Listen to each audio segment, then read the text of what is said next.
Welcome. In front of me is a Motorola Moto E4 Plus, and today I will show you how to put the device into safe mode.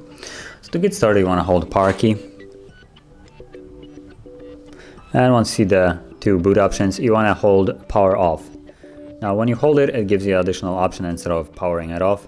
So reboot to safe mode and basically gives you information on what it will do. So you want to confirm it by tapping on OK and wait for the device to actually reboot. Now once it comes back on, it will then be in safe mode.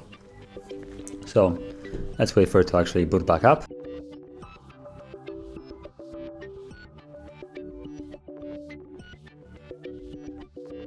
And as you can see, you have a safe mode message on the bottom here.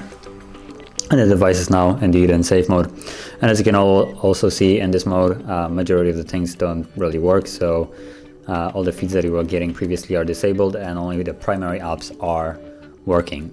And if you want to leave this mode, all you really need to do is just hold the power key and then select restart. And once the device turns back on again, it will then be back into the normal mode and everything will be functioning as it normally does.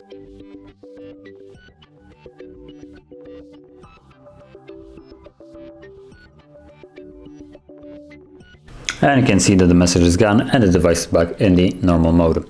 So that is how you would access and also leave the safe mode. And if you found this video helpful, don't forget to like, subscribe, and thanks for watching.